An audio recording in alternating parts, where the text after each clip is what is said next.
സ്വപ്നങ്ങളെക്കുറിച്ചുള്ള ചിന്തകളായിരുന്നു കഴിഞ്ഞ എപ്പിസോഡിൽ നമ്മൾ പറഞ്ഞത്. തുടർമാനമായിട്ട് അതുമായിട്ട് ചിന്തിക്കുമ്പോൾ ചില ആത്മീയ മർമ്മങ്ങൾ നമ്മൾ മനസ്സിലാക്കിയിട്ട് വേണം ലൈംഗിക സ്വപ്നങ്ങളിലേക്ക് കയറാനായിട്ട്. അതുകൊണ്ട് ഈ ആത്മീയ മർമ്മങ്ങളെക്കുറിച്ച് 2-3 എപ്പിസോഡുകൾ പറഞ്ഞതിന് ശേഷം നമ്മൾ ലൈംഗിക സ്വപ്നങ്ങളെക്കുറിച്ച് ചിന്തിക്കുന്നതാണ്.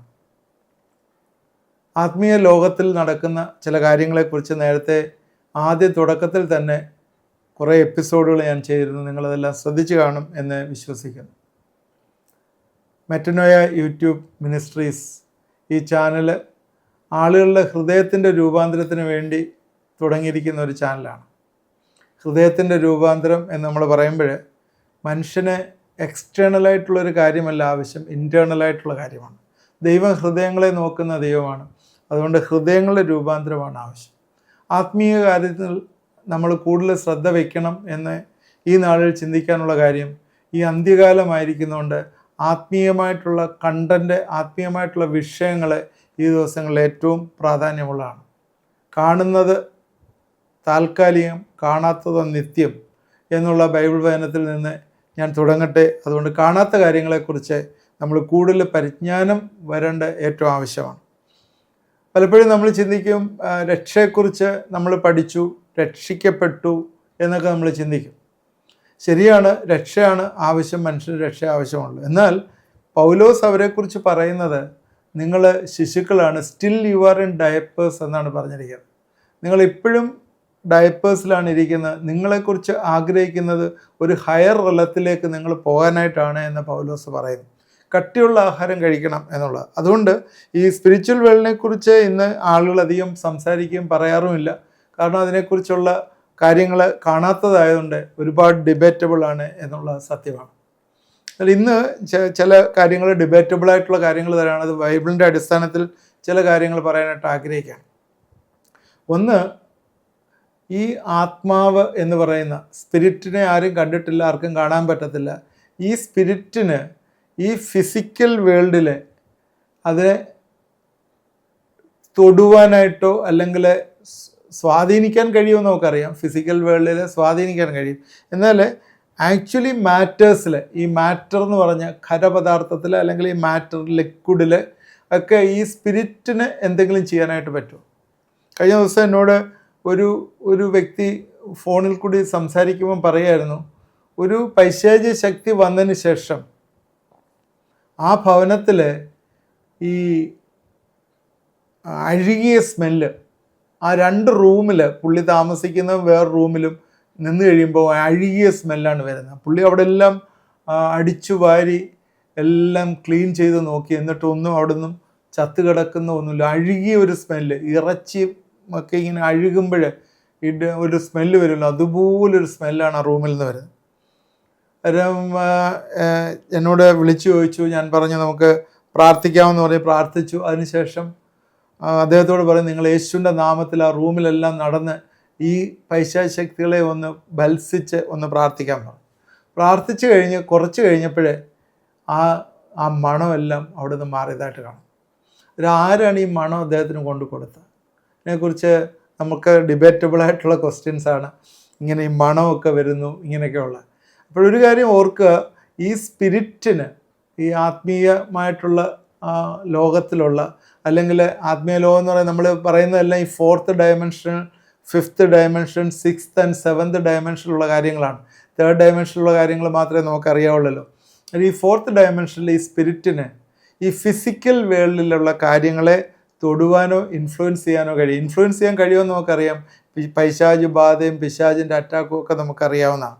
അതുകൊണ്ട് ഈ സ്പിരിറ്റിന് നമ്മൾ ഈ കാര്യങ്ങളെ, മാറ്ററിലുള്ള കാര്യങ്ങളെ തൊടാൻ പറ്റുമോ എന്നുള്ള ചില കാര്യങ്ങൾ നമ്മൾ സംസാരിക്കുമ്പോൾ ഇതിനെല്ലാം തന്നെ ഒരു സ്പിരിച്വൽ മീനിങ് ഉണ്ട് എന്ന് നമ്മൾ മനസ്സിലാക്കിയിട്ടാണ് ഇത് സംസാരിക്കേണ്ടത്.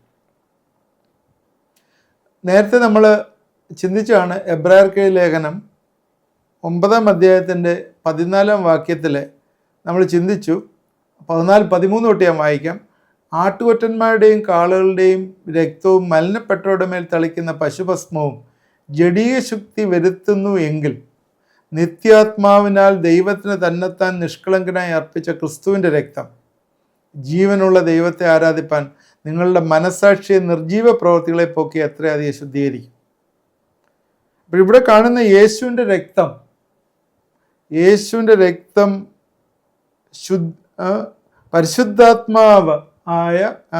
പരിശുദ്ധാത്മാവ് ഫിസിക്കലായി യേശുവിൻ്റെ രക്തത്തെ അതിവിശുദ്ധ സ്ഥലത്ത് അർപ്പിക്കുന്നതായിട്ട് കാണാം.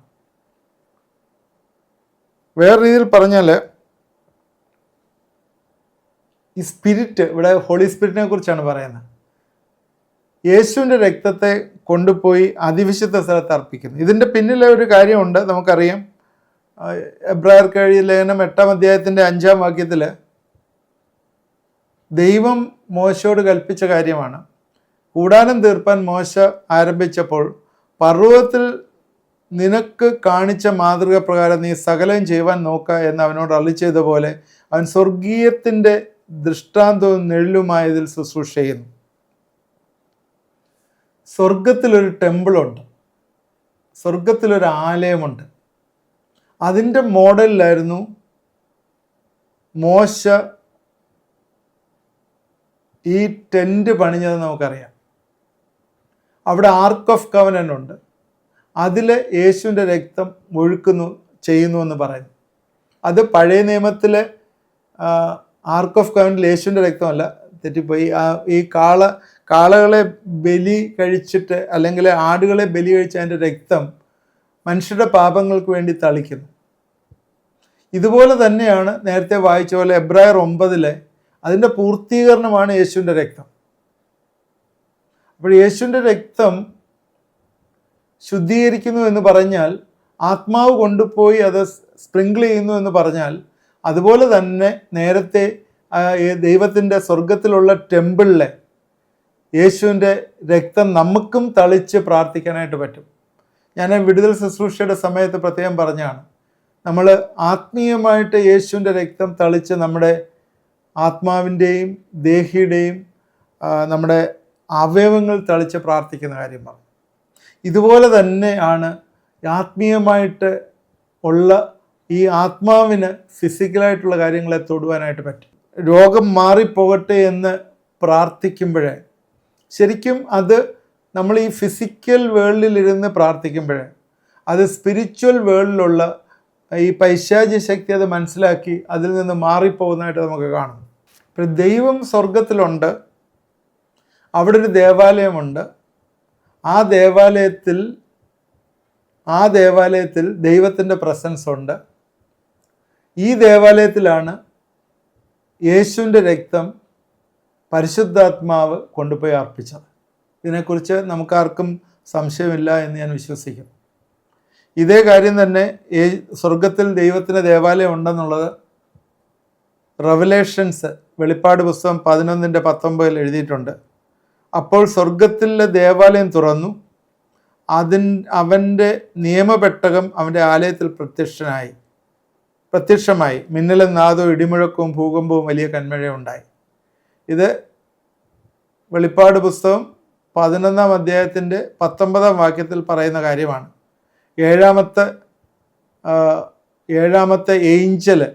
ഏഴാമത്തെ ദൂതൻ ഊതിയപ്പോൾ അതിനുശേഷം നടന്ന കാര്യങ്ങളാണ് പറയുന്നത്.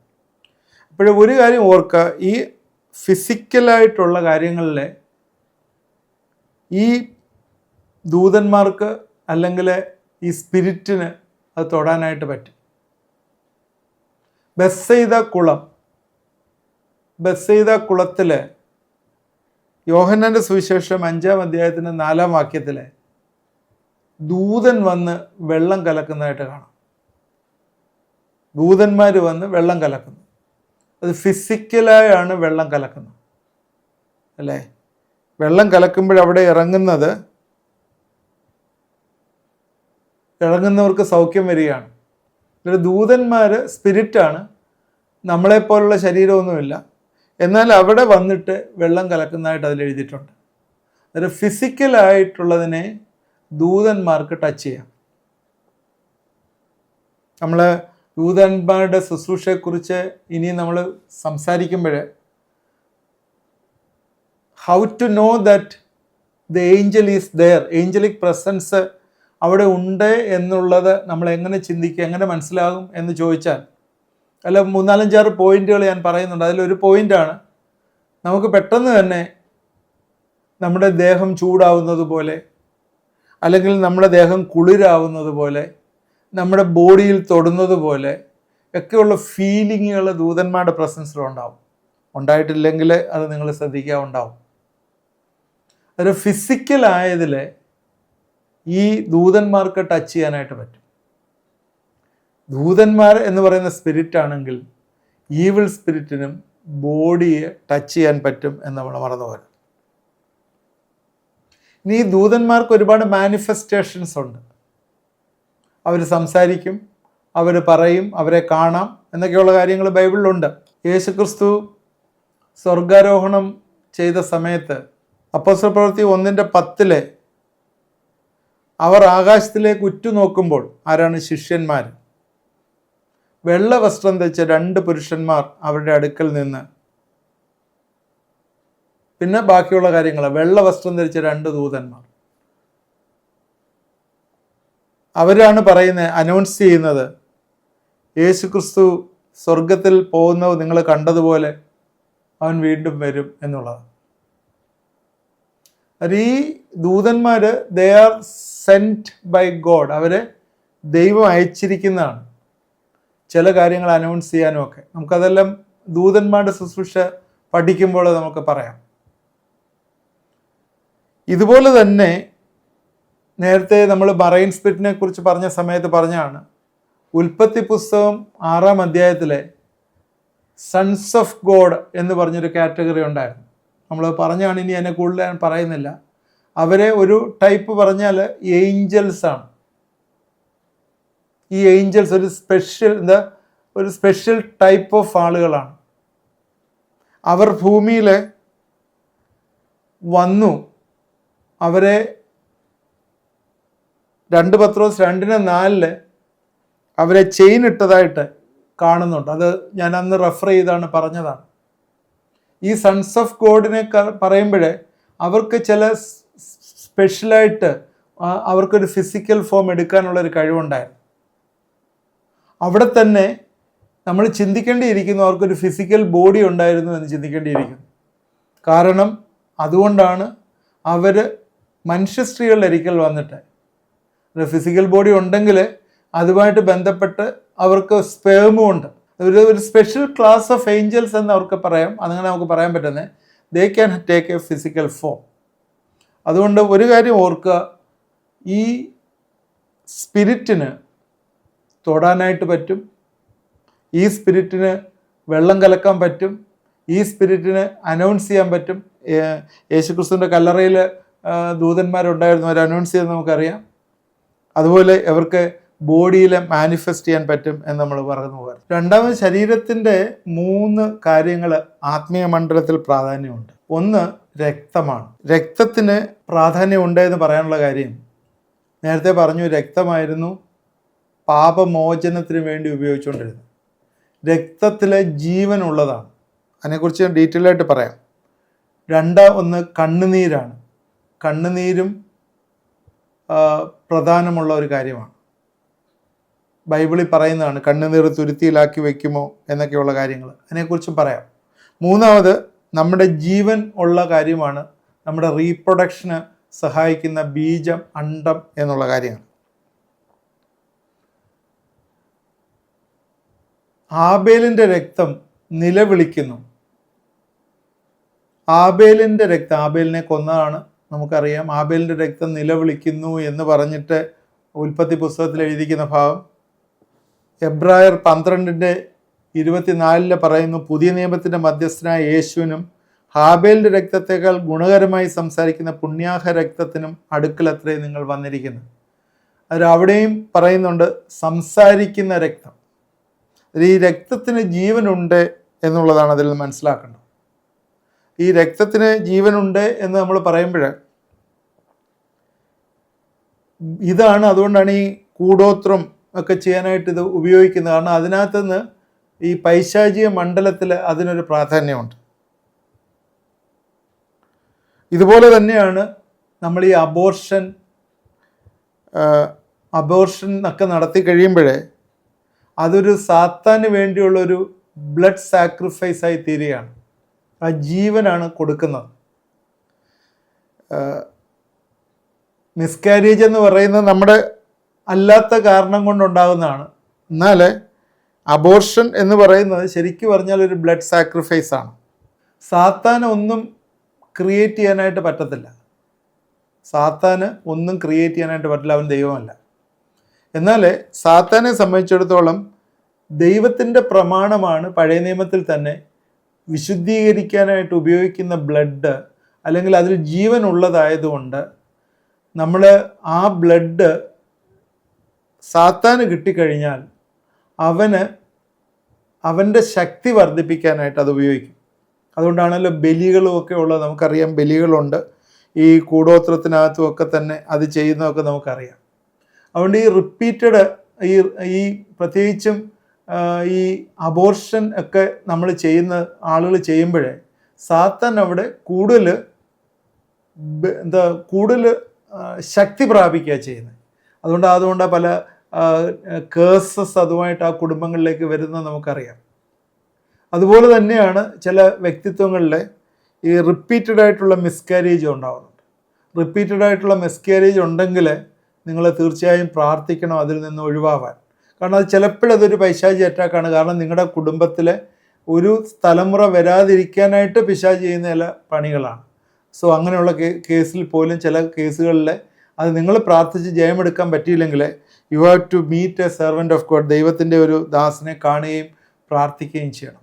അതുകൊണ്ട് ഇങ്ങനെയൊക്കെയുള്ള പാപങ്ങൾ ചെയ്യുമ്പോൾ എന്ന് വെച്ചാൽ രക്തവുമായിട്ട് റിലേറ്റ് ചെയ്ത് എന്താണ് പിശാചിന് നമ്മൾ കൂടുതൽ അവസരങ്ങളെ കൊടുക്കുകയാണ്. ഈ അവസരങ്ങളെ കൊടുക്കുക കാരണം രക്തത്തിലാണ് ജീവൻ ഇരിക്കുന്നത്, അതിന് അവസരങ്ങളെ കൊടുക്കുകയാണ്. അതുകൊണ്ട് അതിനെ ഈ പല പ്രാവശ്യം ഈ ക്രിസ്ത്യൻസിനെ പോലും അത് ചെയ്യുമ്പോഴേ അവരുടെ അഭിഷേകത്തെ മോഷ്ടിക്കുകയാണ്. അതുകൊണ്ട് ഇങ്ങനെയുള്ള സിറ്റുവേഷൻ വരുമ്പോഴേ നമ്മൾ പ്രാർത്ഥിക്കുകയും പിശാചിനെ നമ്മൾ അവിടെ നിന്ന് ഓടിക്കുകയും ചെയ്യണം. രണ്ടാമത് ഉള്ള ഒരു കാര്യമാണ് ടീയേഴ്സ് എന്ന് പറയുന്ന കണ്ണുനീര്. അത് സ്പിരിച്വൽ തലത്തിൽ ഭയങ്കര ഇമ്പോർട്ടൻസ് ആണ്. നമ്മുടെ കണ്ണുനീര്, കർത്താവ് കണ്ണുനീര് തുരുത്തിയിൽ ശേഖരിക്കുന്നു. 56:8 സങ്കീർത്തനം 56:8 എൻ്റെ കണ്ണുനീർ നിൻ്റെ തുരുത്തിയിലാക്കി വെക്കണമേ എന്ന് പറയുന്ന ഒരു പ്രാർത്ഥന. അതായത് കർത്താവ് കണ്ണുനീര് തുരുത്തിയിൽ വെക്കുന്നു എന്നുള്ളത് ശേഖരിക്കുന്നു എന്ന് നമ്മൾ മറന്നു പോകരുത്. ഇതേ കാര്യം തന്നെ ഇയ്യോബ് 16:20 പറയുന്നുണ്ട്, ദൈവസന്നിധിയിൽ കണ്ണുനീരൊഴുക്കുന്നു. ദൈവസന്നിധിയിൽ കണ്ണുനീരൊഴുക്കുന്നു. ദൈവത്തിൻ്റെ സന്നിധിയിൽ കണ്ണുനീരൊഴുക്കുമ്പോഴേ ദൈവത്തിൻ്റെ ഹൃദയം മൂവ് ചെയ്യും എന്ന് നമ്മൾ ഓർക്കുക. യോഹന്നാൻ 11:33 യേശു കണ്ണുനീർ വാർത്തു എന്ന് പറയുന്നത്. എന്ന് വെച്ചാൽ അവൾ കരയുന്ന കണ്ടപ്പോൾ 11:33 ഇങ്ങനെ എഴുതിയിരിക്കുന്നത്, അവൾ കരയുന്നതും അവളോട് കൂടെ വന്ന യഹൂദന്മാർ കരയുന്നതും യേശു കണ്ടിട്ട് ഉള്ളം നൊന്ത് കലങ്ങി. അപ്പോൾ ഇത് പ്രത്യേകം ശ്രദ്ധിക്കേണ്ട കാര്യം, ടീയേഴ്സ് ഭയങ്കര ഇമ്പോർട്ടൻസ് ആണ്. നമ്മുടെ പ്രാർത്ഥനയും ദൈവസന്നിധിയിലുള്ള നമ്മുടെ നെടുവീർപ്പും ഒന്നും ദൈവം ഒരിക്കലും നഷ്ടപ്പെടുത്തി കളയില്ല. മൂന്നാമത് പെട്ടെന്ന് ഞാൻ പറഞ്ഞു പോകാനായിട്ട് ആഗ്രഹിക്കുന്ന ഇമ്പോർട്ടൻ്റ് ആയിട്ടുള്ളൊരു കാര്യമാണ്. ഇത് ഈ സെക്ച്വൽ ഡ്രീംസിനകത്ത് വരുന്നൊരു കാര്യം കൂടെയാണ്. നമ്മുടെ ബീജം, അണ്ഡം, ഇത് ഏറ്റവും പ്രധാനപ്പെട്ട ഒരു ഘടകമാണ്. ജീവൻ അതിനകത്തുണ്ട്. ഇതെന്തിനാണ് എന്ന് ചോദിച്ചാൽ, ഒരു പുരുഷൻ്റെയും സ്ത്രീയെയും സംബന്ധിച്ചോളം അവരുടെ ഉള്ളിൽ നിന്ന് വരുന്ന ജീവനാണ്. നമ്മളറിയാം, സെക്ച്വൽ ഇമ്മൊറാലിറ്റി, ദുർനടപ്പ്, വ്യഭിചാരം, ഫോർണിക്കേഷൻ, അതുപോലെ ഈ മാസ്റ്റർബേഷൻ, പ്രോണോഗ്രഫി, ഹോമോസെക്ച്വാലിറ്റി, അതുപോലെ സെക്ച്വൽ ഡ്രീംസ്, ഇങ്ങനെയുള്ള കാര്യങ്ങളിലെല്ലാം തന്നെ പലപ്പോഴും ഈ ബീജവും അണ്ടവും ഒക്കെ പുറത്തു വരുന്ന അല്ലെങ്കിൽ ഒരു ഇജാക്കുലേഷനുള്ള എല്ലാ സാധ്യതകളും ഉണ്ട്. ഇങ്ങനെയുള്ള സമയത്ത് പിശാച് എന്താ ചെയ്യുന്നത്? ഈ ബീജവും അണ്ടവും അവൻ്റെ യാഗപീഠത്തിലേക്ക് കൊണ്ടുപോകും. അതാണ് സുക്കുബസ്, ഇൻകുബസ് എന്നൊക്കെ നമ്മൾ നേരത്തെ സ്പിരിച്വൽ ഹസ്ബൻഡ്, സ്പിരിച്വൽ വൈഫ് എന്നൊക്കെ പറഞ്ഞ് എപ്പിസോഡിൽ പറഞ്ഞ്, അവരുടെ മെയിൻ പർപ്പസ് എന്ന് പറഞ്ഞാൽ ഇത് കൊണ്ടുപോയി അവരവിടെ ഓഫറിംഗ് ആയിട്ട് കൊടുക്കുക, അവരുടെ പവറിന് വേണ്ടി. അത് നിങ്ങൾ എന്താ സംഭവിക്കുക? നിങ്ങളുടെ ഒരു ഈവിൾ ഓൾട്ടർ ക്രിയേറ്റ് ചെയ്യപ്പെടാനായിട്ട് ഇടവരും. ഈ അടുത്ത എപ്പിസോഡിൽ നമ്മൾ ഈവിൾ ഓൾട്ടറിനെ കുറിച്ച് പറയുമ്പോൾ അതിനെക്കുറിച്ച് സംസാരിക്കാം. അപ്പോൾ ഈ നിങ്ങളിൽ നിന്ന് വരുന്ന ഈ സ്പേം അല്ലെങ്കിൽ ഓവം അത് ക്യാരീസ് എ ലൈഫ്, അതിനൊരു ജീവനുണ്ട്. അത് ഇല്ലീഗലാണ്. വെച്ചാൽ ഔട്ട്സൈഡ് മാരേജ് ആണ് ലീഗൽ എന്ന് പറഞ്ഞാൽ വിത്തിൻ ദ മാരേജ്, അതിനകത്ത് പ്രശ്നമില്ല. ഇല്ലീഗൽ ആവുമ്പോൾ സാത്താൻ ഹാസ് എ ക്ലെയിം, സാത്താന് അതിലൊരു ക്ലെയിം കിട്ടുകയാണ്. ദാറ്റ് മീൻസ് അത് ഡെവിളിനൊരു ശക്തി കൊടുക്കുന്ന ഒന്നാണ്. അതുകൊണ്ടാണ് ഈ പറഞ്ഞ സെക്ച്വൽ ഡ്രീംസ് ഒക്കെ പറയുന്ന വെഡ് ഡ്രീംസിനകത്ത് ഇങ്ങനെയുള്ള നേരത്തെ പറഞ്ഞ പോലുള്ള ഇൻകുബിസ് ആൻഡ് സക്കുബിസ് എന്നൊക്കെ പറയുന്ന ഈ പൈശാചിക ശക്തികൾ ഈ വെഡ് ഡ്രീംസ് കൊണ്ടുവരികയും ഈ ഈവിൾ സ്പിരിറ്റ് ഈ ഫ്ലൂയിഡിനെ ഈവിൾ ഓൾട്ടറിലേക്ക് ക്യാരി ചെയ്യുകയും ചെയ്യും. Spirit can touch the physical. നേരത്തെ നമ്മൾ സംസാരിച്ചാണ് സ്പിരിറ്റിനെ സംബന്ധിച്ചിടത്തോളം ഫിസിക്കലായിട്ടുള്ള കാര്യങ്ങൾ ടച്ച് ചെയ്യാൻ പറ്റും. അതുകൊണ്ട് he will carry all this. ഈ സ്പിരിറ്റ് ഇതെല്ലാം തന്നെ ഈവിൾ ഓൾട്ടറിലേക്ക് ക്യാരി ചെയ്യുന്നു. രക്തം കൊണ്ട് ശക്തി കിട്ടുന്നു, സീമൻ കൊണ്ട് ശക്തി കിട്ടുന്നു, എഗ്ഗ് കൊണ്ട് ശക്തി കിട്ടുന്നു. അതുകൊണ്ട് എന്താണ് ഈ ഈവിൾ ഓൾട്ടർ നമ്മൾ ബ്രേക്ക് ചെയ്യുമ്പോൾ മാത്രമേ അതിൽ നിന്ന് നമുക്കൊരു വിടുതലുള്ളൂ. അല്ലെങ്കിൽ സാത്താൻ കൂടുതലായിട്ട് സ്ട്രെങ്ത് കിട്ടിക്കൊണ്ടേയിരിക്കും. അതുകൊണ്ട് എപ്പോഴും സെക്ച്വൽ ഡ്രീംസ് ഉണ്ടാകുമ്പോൾ, ഇങ്ങനെയൊക്കെയുള്ള കാര്യങ്ങൾ വരുമ്പോൾ നമ്മൾ കെട്ടപ്പെട്ട ഒരു അനുഭവത്തിലേക്ക് പോകും. ചില ദൈവദാസന്മാരുടെ തളയ്ക്കപ്പെട്ട മേഖലയിലേക്കാണ് സെക്ച്വൽ ഡ്രീംസ് കൊണ്ടുപോകുന്നത്. ആരോടും തുറന്നു പറയത്തില്ല, അവർ തന്നെ പേടിച്ച് ഇരിക്കുന്ന ഒരു അനുഭവം. അതുകൊണ്ട് എന്താണ്, ക്രിസ്ത്യൻ മിനിസ്ട്രി പോലും ഇത് മുഖാന്തരം നശിപ്പിക്കപ്പെടുന്നതായിട്ട് കാണും. ഈ ലീഗൽ കവനൻ്റ് ഒക്കെ നമുക്ക് ബ്രേക്ക് ചെയ്യേണ്ടതായിട്ട് ആവശ്യമുണ്ട്. ഇപ്പോഴും ഞാൻ എൻ്റെ വാക്കുകൾ ഇന്ന് അവസാനിപ്പിക്കുകയാണ്. ഞാൻ പറയാനായിട്ട് ആഗ്രഹിച്ച ഒരു കാര്യം ഇത്രയേ ഉള്ളൂ. നമ്മുടെ ജീവിതത്തിലെ ചില കാര്യങ്ങൾ, ഈ ലോകത്തിൽ നമ്മൾ മനുഷ്യൻ്റെ ശരീരത്തിൽ നിന്ന് വരുന്നതും അതുപോലെയുള്ള എക്സ്റ്റേണലായിട്ടുള്ള കാര്യങ്ങളെ സ്പിരിറ്റിന്, ഈവിൾ സ്പിരിറ്റിനും അതുപോലെ ഏഞ്ചൽസിനും ഒക്കെ ടച്ച് ചെയ്യാനും തൊടാനും ഒക്കെ പറ്റും എന്നുള്ള കാര്യമാണ് പറഞ്ഞത്. അതിനുള്ള ചില ബൈബിൾ വേഴ്സസ് ഞാൻ പറഞ്ഞു. ഇന്നത്തെ ചിന്തകൾ നമുക്ക് പ്രയോജനമായി എന്ന് വിചാരിക്കുന്നു. ഇതെല്ലാം തന്നെ മുഖവരയായിട്ട് ഞാൻ പറയുന്നതാണ്. ഈ ലൈംഗിക സ്വപ്നങ്ങൾക്ക് വേണ്ടി മുഖവരയായിട്ട് പറയുന്നതാണ്. നിങ്ങൾ ശ്രദ്ധയോടുകൂടി ഇരിക്കുക. ഇനി എങ്ങനെയാണ് ഈ ഓൾട്ടർ ക്രിയേറ്റ് ചെയ്യപ്പെടുന്നതെന്നും അതുപോലെ ഓൾട്ടറിൽ എങ്ങനെയാണ് പിശാച് ബലി കഴിക്കുന്നതെന്നും യാഗം നടത്തുന്നതും ഒക്കെ അടുത്ത എപ്പിസോഡിൽ നമുക്ക് പറയാം. തീർച്ചയായും ഇന്നത്തെ ചിന്തകൾ നമുക്ക് പ്രയോജനമായി എന്ന് വിചാരിക്കുന്നു. നമുക്ക് പ്രാർത്ഥിക്കാം. ദൈവമായ കർത്താവെ, ഇത് കണ്ടുകൊണ്ടിരിക്കുന്ന എല്ലാ പ്രിയപ്പെട്ടവരെയും ദൈവകരങ്ങളിലേക്ക് സമർപ്പിച്ച് പ്രാർത്ഥിക്കുന്നു. കർത്താവെ, അറിവ്, കർത്താവെ ഞങ്ങളുടെ അറിവില്ലായ്മ, കർത്താവെ നോളജ്, ഞങ്ങളുടെ ഇഗ്നോറൻസിനെ മുഴുവൻ മാറ്റുകയാണ്. അത് മാറ്റുന്ന സമയത്ത് തന്നെ ഞങ്ങൾക്കൊരു ഡെലിവറൻസ് വരികയാണ്. ഞങ്ങളുടെ ജീവിതങ്ങളിൽ ഇങ്ങനെ നടക്കുന്ന ചില പൈശാചികമായിട്ടുള്ള പ്രവർത്തനങ്ങൾ ഈ ദിവസങ്ങളിൽ നിൽക്കുവാൻ വേണ്ടി അടിയനെ കർത്താവെ ഇത് പറയാൻ വേണ്ടി അയച്ചിരിക്കുന്ന ഓർത്ത് സ്തോത്രം. ദൈവമേ, ഇത് കേൾക്കുന്നവരുടെയൊക്കെ ജീവിതത്തിൽ ഒരു രൂപാന്തരം വരുവാൻ, കർത്താവെ അവർ ചെയ്യുന്ന പാപപ്രവൃത്തികളിൽ നിന്ന് തിരികെ വരുവാൻ കർത്താവെ നീ കാരണമാക്കി തീർക്കുകയും സഹായിക്കുകയും ചെയ്യണമേ. ഇത് മുഖാന്തരം പല രീതിയിൽ സാത്താൻ ഗെയിൻ ചെയ്യുകയും ഈവിൾ ഫോഴ്സസ് അവരുടെ ജീവിതങ്ങളിലെ റൂട്ട് ഇട്ടുകൊണ്ട് വലിയ ഓൾട്ടർ ക്രിയേറ്റ് ചെയ്ത് എന്നേക്കും വാഴുന്ന അനുഭവങ്ങളാണുള്ളത്. ക്രിസ്തീയ സമൂഹത്തിൽ പോലും, ക്രിസ്ത്യൻ വേല ചെയ്യുന്നവരിൽ പോലും അവരുടെ അനോയിൻറ്റിങ്, അവരുടെ അഭിഷേകം ചോർത്തിക്കൊണ്ടു പോകുന്ന ഈ ഈവിൾ സ്പിരിറ്റിനെ കർത്താവ് ഭവനങ്ങളിൽ എന്നോട് ചേർന്ന് പ്രാർത്ഥിക്കുന്നവരുടെ ഭവനങ്ങളിലുണ്ടെങ്കിൽ യേശുവിൻ്റെ നാമത്തിൽ ഞങ്ങളെ പ്രാർത്ഥിച്ച് ഇവയെ പുറത്തെ ചാടിക്കുന്നു. ഹല്ലേലൂയ. ദൈവമേ, നിൻ്റെ ശക്തി അവിടെ വ്യാപരിക്കട്ടെ. ഈവിൾ സ്പിരിറ്റ് എല്ലാം പുറത്തേക്ക് നിൽക്കട്ടെ എന്ന് പ്രാർത്ഥിക്കുന്നു. പ്രത്യേകിച്ചും കർത്താവെ, ആ തിരിച്ചറിവ് തന്നെ അവരെ പ്രാർത്ഥിക്കാനായിട്ട് പ്രേരിപ്പിക്കുന്നെങ്കിൽ അവിടെ വലിയ അത്ഭുതങ്ങൾ ഈ ദിവസങ്ങളിൽ നടക്കട്ടെ എന്ന് പ്രാർത്ഥിക്കുന്നു. എൻ്റെ കരങ്ങളിലേക്ക് ഏൽപ്പിക്കുന്നു. പ്രാർത്ഥന കേട്ടോർത്ത് സ്തോത്രം. യേശുവിൻ്റെ നാമത്തിൽ പ്രാർത്ഥിക്കുന്നു, കേൾക്കണമേ. ആമേൻ. ഇത് വാച്ച് ചെയ്യുക. തുടർമാനമായി നിങ്ങളുടെ ജീവിതങ്ങളിൽ ഇത് പ്രയോജനം ചെയ്യും. നിങ്ങളുടെ ഫ്രണ്ട്സിന് ഷെയർ ചെയ്ത് കൊടുക്കുക. ആദ്യമായിട്ട് കാണുന്നത് സബ്സ്ക്രൈബ് ചെയ്യുക. നിങ്ങളുടെ പ്രെയർ റിക്വസ്റ്റുള്ള വാട്സാപ്പ് നമ്പറിൽ അയച്ചു തന്നാൽ നിങ്ങൾക്ക് വേണ്ടി പ്രാർത്ഥിക്കുന്നതാണ്. ദൈവം നമ്മളെ എല്ലാവരെയും അനുഗ്രഹിക്കട്ടെ.